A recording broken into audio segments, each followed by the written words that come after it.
Hola, vamos a hablar hoy sobre la redacción de las planchas masónicas. En un libro que he publicado últimamente, que lleva por título Las planchas masónicas, hablo sobre la redacción, preparación y composición de las planchas y en una segunda parte de la oratoria, es decir, de la presentación de dicha plancha o de cualquier plancha al público por parte de quien la ha redactado. Normalmente estas planchas se leen en logia, pero todas las explicaciones de este libro sirven para una oratoria que puede ser fuera de logia. Siempre me gusta decir al principio de mis vídeos que todo lo que voy a hablar y decir es siempre cuestionable, es sencillamente una opinión personal. Este libro está escrito precisamente para delimitar el espacio que tiene que existir entre el asistir a una tenida masónica y el participar en ella con la escritura y posteriormente alocución de la plancha ante los hermanos. Desde buen principio, el ejercicio de la redacción y la contextura de los escritos masónicos no está circunscrito a los aprendices y a los compañeros. Este ensayo que he escrito y que hoy intentaré reflejar rápidamente en este vídeo también podrá y pretende ser de ayuda y referencia para los maestros. Bien es cierto que existe una tendencia de estos a componer menos planchas, aunque en muchas ocasiones se da esta circunstancia por las labores de acervo de trabajo docente en los talleres y tareas a desempeñar como oficiales. Pero aparte de estas consideraciones iniciales, si hiciéramos una incursión escénica de observación discreta en los talleres, se podría percibir a determinados miembros de estos, sin atender a su cualidad masónica en especial, que mantienen una pauta general de mínima o a veces nula participación en los debates. Dos opciones son recurrentes: la severa, de poca implicación, o la caritativa, por un exceso de interiorización reflexiva. Si profundizáramos la razón verdadera de su poca presentación de planchas o de su silencio cuando tienen que hablar al respecto de una plancha, podríamos decir que la mayor parte de las veces residiría en el miedo escénico de tomar la palabra. La plancha es un ejercicio inexcusable y trascendental en la labor masónica. No es un discurso, ni comprende una disertación, mucho menos una confesión. Sin embargo, se podría decir que es una amalgama y combinación de todo ello a la vez, ya que lo que comporta es un tratamiento especial, estructurado y delicado que tiene que transformarse en la elaboración de un escrito que haga pensar a los demás. Una plancha viene a ser como una construcción medieval traducida y sustanciada a nuestra realidad, es decir, una visión perfecta, simbólica, de lo que puede ser un trabajo o que podía ser un trabajo en la masonería operativa de antes de 1717 y actualmente a una exposición preclara de lo que tiene que ser y sustanciarse la masonería especulativa, que es la de redacción de escritos que hagan pensar, que hagan construir, que ayuden a construir la personalidad de cada masón. Así pues, es necesario y conveniente encarar y plantear cada trazado o plancha como un ejercicio de arquitectura cimentado la misma con sumo cuidado y con un respeto ya que se trata de un templo simbólico, como he dicho antes, no de tejas y ladrillos, sino de ideas y palabras íntimamente ligadas a la personalidad de quien redacta el trabajo. A partir de estas ideas, tendremos que serán los sólidos y consistentes cimientos los que, una vez bien acotado el tema que se desea tratar, afiancen las bases sobre unas pocas, pero consolidadas ideas que vehicularán los pilares capaces que darán paso a la exposición, ejemplos y referencias para que, una vez levantadas y rectificadas las paredes argumentales de toda la edificación, que será evidentemente la plancha, pueda resistir a los avatares simbólicos de la lluvia y los elementos no atmosféricos, sino simbólicos, que puedan presentarse a quien redacta la plancha. Para quien se inicia en la escritura de una plancha en este contexto, tendríamos que decir que hay varios elementos a tener en cuenta, porque hay gente que no tiene problema para ponerse delante de una cuartilla de papel o frente a un ordenador y esbozar una historia o hacer reflexiones o un informe, pero hay gente que le puede costar más, hay personas que le puede costar más, pero hay que tener en cuenta, tanto en una vertiente como en otra, que las cosas no tienen que hacerse de manera vana y superflua. Desde la antigüedad, el placer de escribir también estaba en el aspecto material. Una pluma, con todas las variantes, a través del lapsus del tiempo, hasta llegar a las costosas estilográficas de diseño, ha podido servir para escribir páginas y sin solvencia alguna, es decir, páginas, escritos irrelevantes en su totalidad. Tenemos también el concepto de la buena escritura y de la buena caligrafía, que algunos de nosotros tuvimos como asignatura los que tenemos ya unos cuantos años. Cuando estudiábamos, y prescindiendo de lo que ahora se haya podido escribir en algunos momentos, podíamos pensar que nos ha servido para redactar recuerdos, problemas, ideas o sencillamente reminiscencias de cosas vistas con mayor facilidad.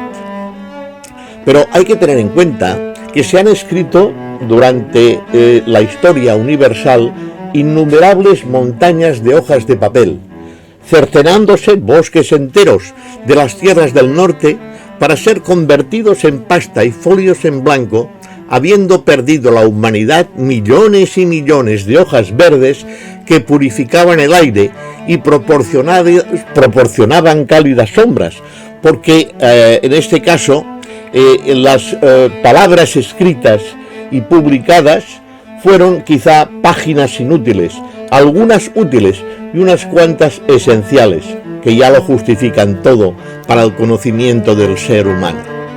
Leopardi, en 1827, en su Cibaldone, ya nos decía: en defensa del ahorro del consumo de papel en los libros, podemos decir que hay una nefasta costumbre en esta época en la que se imprime mucho y no se lee nada. Esto es esencial que se sepa.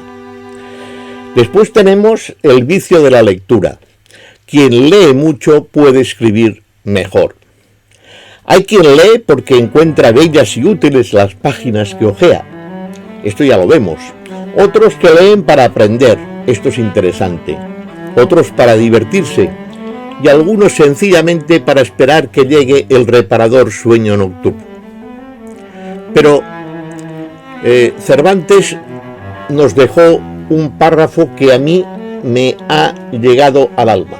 Cito: llegó un muchacho a vender unos cartapacios y papeles viejos a un sedero, y como yo soy aficionado a leer, aunque sean los papeles rotos de las calles, llevando desta mi natural inclinación, tomé un cartapacio de los que el muchacho vendía y lo compré.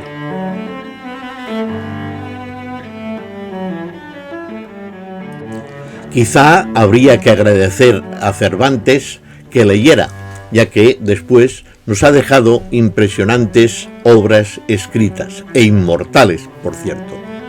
Pero en este libro que redacté sobre las planchas, lo que intento solamente no es, diseminar pautas, ideas, bosquejos, apreciaciones con un esquema referencial ortodoxo.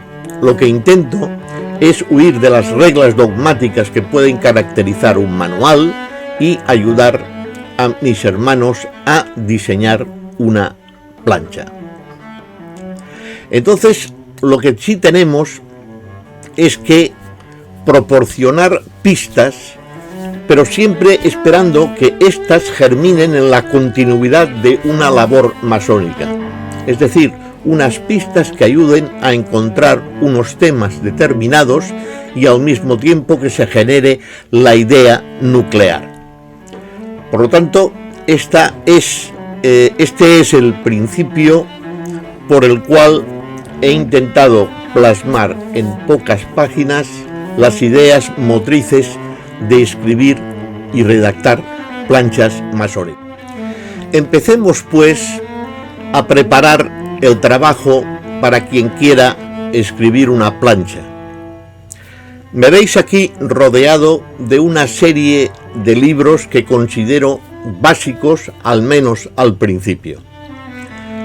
Tenemos en esta parte de aquí efemérides masónicas. Esto es un libro que os puede ayudar a contextualizar y a situar elementos de la historia que son necesarios tener en cuenta y saber con exactitud el referente, digámoslo así, del año en que se ha producido un acontecimiento masónico. Un poco más arriba tenéis Le Dictionnaire de la Franc-Maçonnerie de Daniel Ligou. Está en francés, pero es un referente de diccionario muy interesante. Creo que es esencial. Es francamente un pilar para quien quiera escribir una plancha o redactar textos masónicos.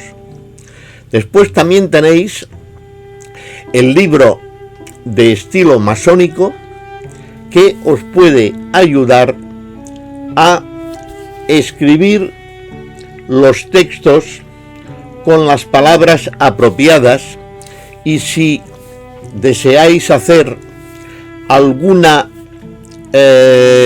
sintetización de nuestras representaciones de puntos y de expresiones minimizadas, este es el libro adecuado. A su lado podéis también ver el Diccionario Enciclopedio de la Masonería de Frau Abrines. Esto en realidad es una enciclopedia de 5 volúmenes que pese a que ha quedado quizá desfasada por el tiempo que hace que fue escrita, toda esta redacción es muy importante para conseguir datos y poder escribir al respecto de ellos. Y después hay el diccionario de Daza, que es el diccionario de la francmasonería, que es, digámoslo así, la muleta del aprendiz, pero que siempre puede servir a compañeros y a maestros y a cualquier persona que intente rápidamente encontrar un dato. Con estos 5 libros son como unas muletas que pueden ayudar a quien desea hacer una plancha con un mínimo fundamento y rigor. Cuando hablamos Cuando hablamos de planchas, nos podremos preguntar de dónde proceden, cuál es la génesis de las planchas. Anteriormente, en la masonería operativa, no habían planchas. Las mejores planchas que pudieron hacer los masones operativos nos han quedado evidentemente en los monasterios y en las catedrales, en estas magníficas expresiones de calidad, de sobriedad y de belleza. No se escribían planchas. ¿Por qué? Porque la mayoría de las personas, de las personas que vivían en aquella época, no eran seres privilegiados que tuvieran la lectura como un hábito o como una facultad como tenemos nosotros. Antes la mayoría de la gente no sabía leer ni escribir. Por lo tanto, las primeras planchas podemos decir que los masones operativos las hicieron con estos, repito, monasterios y edificios y catedrales, porque en ellas estaban dibujados los símbolos de la masonería y de lo que querían expresar con estas construcciones. Posteriormente, cuando se empieza a escribir, ¿cuáles son las primeras planchas? Pues, bajo mi punto de vista, por ejemplo, son las constituciones de Anderson, que ahí están, que fueron creadas, diseñadas hace ya mucho tiempo, 1723, y después, por ejemplo, los textos fundamentales, lo que los masones llamamos Old Charts, el manuscrito Regius, etcétera, etcétera, etcétera. Manuscrito Regius, que hay que tener en cuenta que fue escrito en 1390. Por lo tanto, estas son lo que podríamos decir las primeras planchas.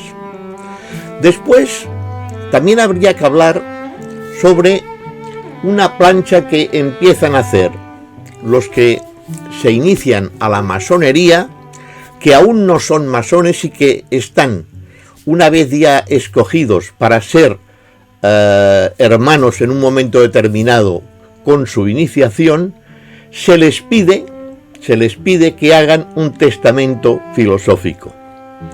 Esta puede ser, de todos los masones, el primer trabajo que hicimos antes de ser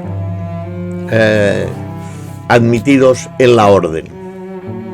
Hay que hacer una redacción con unas condiciones especiales, y aquí se nos empieza ya a pedir que pensemos y que expresemos en el papel nuestras ideas. Otra de las planchas que se hacen y que no se tienen en consideración, es una opinión, insisto, mía, puede ser el acta que redacta después de cada tenida el hermano secretario. ¿Por qué? Pues porque sintetiza lo que ha ocurrido en logia de una manera, digámoslo así, corta pero esencial, y que, aunque no lo parezca, merced a estos escritos, merced a estas actas, podemos conocer la historia de la masonería. Para escribir, para componer unas planchas, estas planchas tienen que tener una serie de factores determinantes. Es decir, deben ser concebidas de la manera más práctica y concienzuda posible, siguiendo unos parámetros de orden premeditado que se sustancia mediante la elaboración de un buen principio y de un razonable final, que aglutine de manera ordenada y convenientemente la idea motriz que se ha querido expresar. Este método servirá de guía al autor de la plancha y al mismo tiempo permitirá y facilitará a quien la escucha para su comprensión, ya que una exposición atropellada del mensaje a transmitir puede echar por tierra una buena idea iniciática. Así pues, esta circunstancia resulta esencial y se fundamenta en el ejercicio etéreo de la lógica que siempre debe imperar en el contenido de las planchas.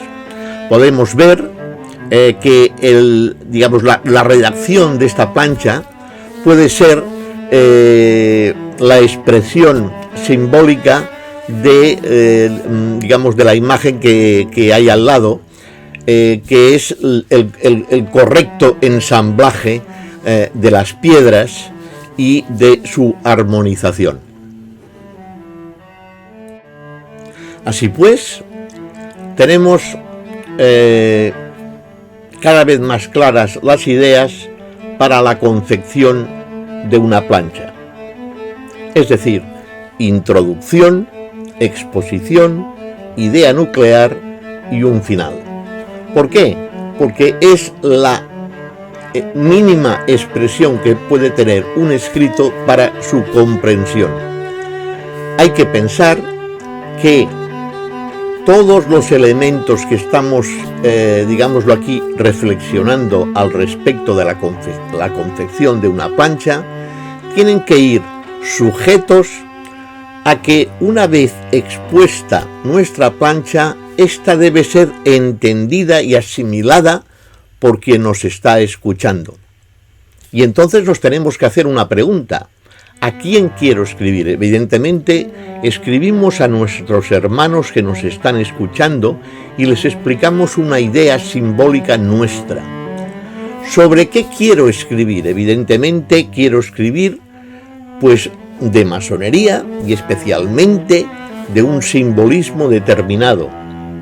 También obedeciendo las pautas que me haya indicado mi primer o segundo vigilante, o quizás el venerable maestro, o quizás ya siendo maestro en tercer grado, pues lo que deseo es escribir y explicar una plancha que yo ya he tomado a mi libre albedrío. ¿Pero por qué quiero escribirla? Porque quiero sustanciar mis ideas y explicarlas a los demás. ¿Y cómo lo quiero escribir? Pues con una manera ágil y no forzada, sino que tiene que entrar rápidamente para después poder ser entendida y sustanciada y mejorada. Hay unos conceptos bastante importantes al respecto de la confección de las planchas. En un momento determinado del siglo pasado, Alex Osborne fue el que creó lo que se vino a llamar brainstorming o lluvia de ideas. Es decir, como vemos en el gráfico, hay una idea, hay una mente nuclear que es la de todos nosotros, que es esta especie de bombilla, y alrededor de ella van fluyendo una lluvia de ideas. Esta lluvia de ideas confecciona un ente propio que puede ser una idea general. A este respecto, si se ha expuesto, como vemos en la otra figura, de un pensamiento que ha concebido una plancha, pues esta lluvia de ideas entran en cada uno de nosotros y nos permite poder realzar, mejorar la plancha descrita. Es decir, esta imagen de esta persona que le van entrando cosas puede significar dos a la vez, es decir, dos aspectos a la vez. El primero, de él fluye una idea al confeccionar una plancha, y después de esta lluvia de ideas, este brainstorming general de todos sus hermanos, también entra en la cabeza de cada uno de nosotros y queda confeccionada una idea superior, más grande al respecto de la plancha leída y aumentada por cada uno de nosotros. Esto es muy importante. Pero en masonería, este buen hombre, al crear este concepto de lluvia de ideas, nos enseñó algo. Bien, las planchas masónicas existían anteriormente al tiempo que el señor Osborne diseñó el concepto de brainstorming o lluvia de ideas. Las logias masónicas, desde que se reúnen y reciben una plancha de un hermano o hermana, automáticamente estaban generando este brainstorming. ¿Por qué? Pues porque primero hay una plancha que puede ser el que alguien diga, mirad, aquí hay un concepto, aquí hay un símbolo, yo lo veo de esta manera, ¿qué os parece? Y entonces los hermanos comienzan a recibir ideas que les sugiere el símbolo de la plancha leída y comienzan a mejorar todo el aspecto simbólico expuesto.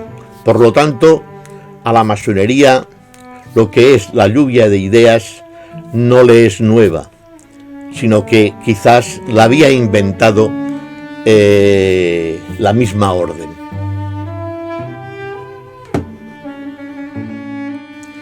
Vayamos ahora a la redacción o aspecto descriptivo a utilizar en la confección de las planchas. Las planchas tienen que ser lo más nítidas posible para quien las escucha. Voltaire dijo una vez que la escritura es la pintura de la voz. Por lo tanto, cuando hablamos o cuando escribimos, y en este caso cuando estamos escribiendo, narrar algo se podría definir como una pintura hecha con palabras. Y de eso se trata. Tanto el lector como quien escucha una plancha deberá entender lo que se le explica, y en este punto se debe considerar una pauta ineludible, es decir, la corrección literaria. No hace falta ser escritor para cuidar un texto, pero es un deber de todos ponderarlo. No es una labor reservada a los escritores y a los hombres de letra. Los masones debemos escribir con las descripciones concretas, con una sintaxis correcta, y que el vocabulario que empleemos sea y tenga que ser el adecuado, ya que tiene que procurar enlazar todas las partes de la plancha con una coherencia y una lógica. Por tanto, la mayor parte de las veces se soluciona este problema leyéndola uno mismo después de escrita o redactada, o también escuchándose. Otra opción también puede ser la de leerla a alguien de confianza. Así pues, descripción correcta, ordenada con lógica y coherencia y muy cuidada. La plancha tiene que ser al máximo de cuidada. Las planchas tienen que mirar de ser imaginativas.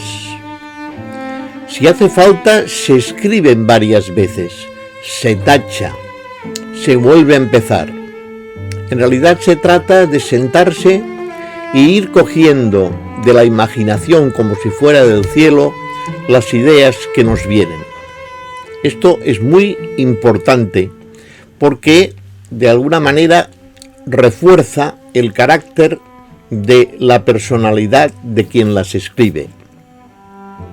Por otra parte, se mirará de no emplear tópicos o expresiones que normalmente, de manera incorrecta, se suelen utilizar, no tan solo en las planchas masónicas, sino también en los escritos y en los artículos. Hay tópicos que hay que evitar. Mirad, hay una expresión, por ejemplo, ¿cómo suele decirse?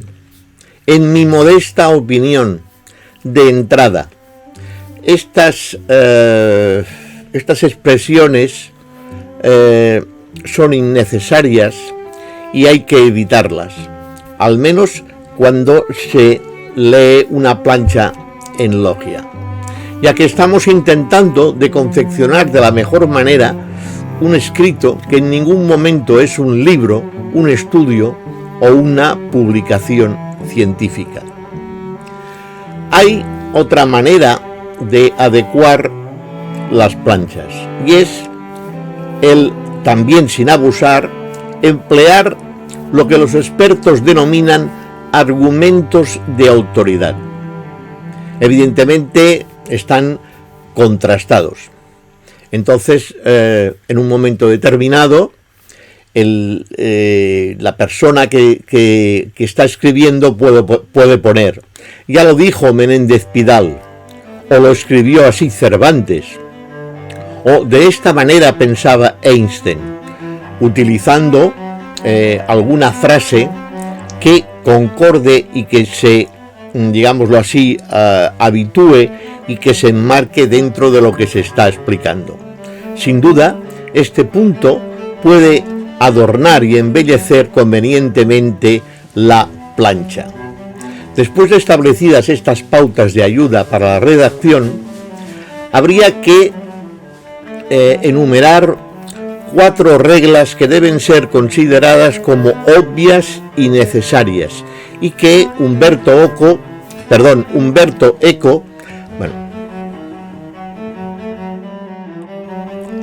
las reglas son, como enumeraba Umberto Eco en su libro Cómo se hace una tesis, 4. Estas reglas, estas ordenanzas, decirlo como queráis, son participativas sobre un aspecto muy importante, que es la capacitación de quien está escribiendo.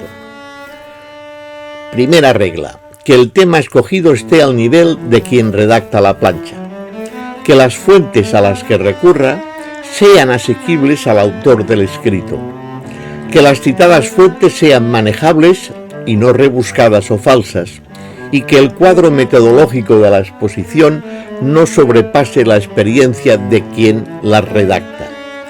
Evidentemente todo va bajo el mismo contexto. No se puede hablar o no se puede escribir, más bien en este caso escribir, sobre un tema que no se domina. Si no se tiene una autoridad completa sobre un tema determinado, es mejor dejarlo para otra ocasión. El memorialista Montaigne nos decía con respecto a la escritura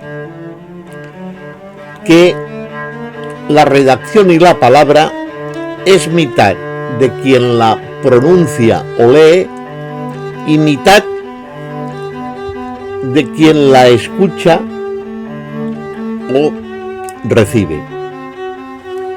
Se trata de una invitación a la complicidad. Los pensamientos que podemos exponer al intentar motivar una plancha, en realidad se trata de pergeñar una complicidad en los resultados. Es decir, que lo que se ha encontrado en la búsqueda y que exponemos, evidentemente bajo pensamientos concretos, se trata de un proceso de pergeñar una idea que resulte fácil de entender para quien las escucha y que encontremos rápidamente atención.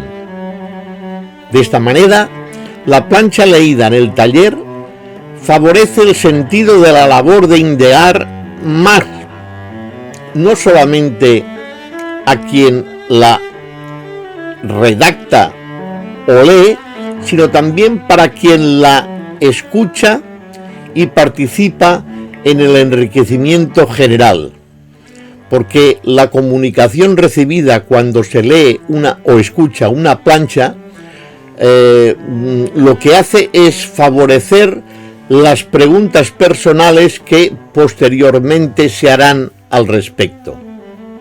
En realidad, se trata de unir dos proyectos sublimes, ir más lejos y reunir los dispersos. Son dos maneras que son muy bien tratadas siempre, o si no, que tendrían que ser muy bien tratadas siempre en masonería, porque resumen el trabajo masónico, es decir, la libertad absoluta de conciencia, el respeto hacia el prójimo y a sí mismo, la tolerancia mutua, la búsqueda de la verdad, el estudio de la moral y la práctica de la solidaridad. En la redacción de las planchas, cuando nos puedan fallar las ideas, cuando sea muy difícil encontrar un tema, hay que recordar siempre que tenemos un tesoro cerca de nosotros. Este tesoro, sin duda alguna, es el ritual. El ritual de cada grado, convenientemente repasado, es una verdadera arca del tesoro que contiene una multiplicidad de conceptos que no están evidenciados a primera vista y que constituyen un auténtico maná de conocimientos y de referencias útiles hacia el conocimiento más a fondo del ritual y para el ejercicio, pues, de la concepción de las planchas.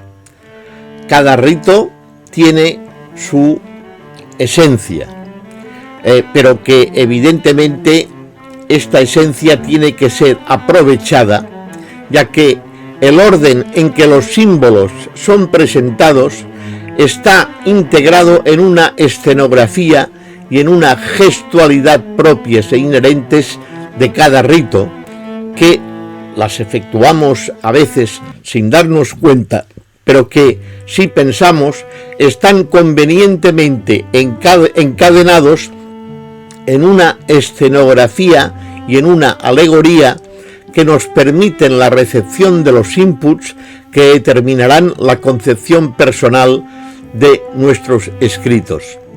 Pensemos en ello. Para ir finalizando ya, tocaremos dos puntos que yo creo que son sustanciales e interesantes. Uno de ellos es saber provocar el interés en nuestros escritos. En realidad, siempre se pueden encontrar algunos embelecos o ardides que, adoptados desde el mundo profano, pueden interesar a la audiencia, pero que lo que se tiene que hacer en masonería, bien como dicen los rituales, que una vez que iniciamos las tenidas entramos en un mundo diferente, ajeno al tiempo y al espacio. Por lo tanto, saber provocar el interés es sustanciar todo lo que hemos ido explicando. Por lo tanto, la respuesta de saber provocar el interés puede ser fácil. No existe ningún ardid apropiado al uso para provocar el interés. La artificiosidad de un tono pedante y doctrinal es la que distancia al orador del público que escucha, y ha de ser el recurso por salvar en todo instante y momento. Se tiene que evitar este problema.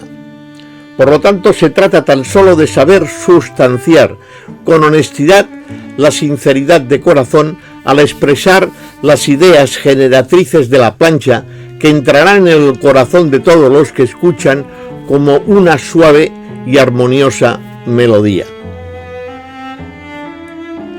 Y vayamos finalmente a la duración de las planchas y la extensión de estas. Evidentemente, cuando se redacta una plancha, se tiene que pensar que después esta debe ser leída en logia y no debe sobrepasar los 15 o 20 minutos, como muy máximo. Por lo tanto, los 3 o 4 folios de rigor son los apropiados. Todo lo que sobrepase a esta longitud de texto y de tiempo va en contra de la percepción que los hermanos que escuchan tendrán sobre esta plancha. Así pues, el arte de la cautela y de la circunspección favorecerá en todo momento que la palabra circule.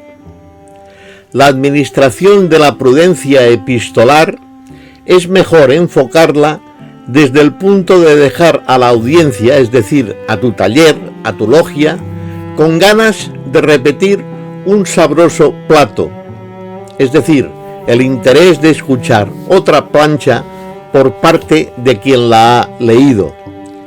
Que este plato, como decíamos anteriormente, de una mala y pesada digestión que siempre haría aflorar la dispensa lenitiva del bicarbonato para soportarla. Es decir, el bicarbonato sería la pérdida del interés de los hermanos en logia. Como hemos dicho de buen principio, el libro Las planchas masónicas consta de 2 partes. La primera es la que hemos tratado en este vídeo y que corresponde al ejercicio de saber redactar las planchas masónicas. La segunda parte es la que trataremos en el próximo vídeo y que se trata de saber explicarlas, es decir, ejercer el arte de la oratoria, el arte de la declamación, con unos mínimos, y que elimine de alguna manera, que quede eliminado de alguna manera el miedo escénico que a veces se tiene al hablar en público. Por lo tanto, en el próximo vídeo trataremos esta cuestión. Muchas gracias. Me olvidaba. Si os ha gustado este vídeo, por favor, ponedme un like y si no os habéis suscrito aún, suscribiros.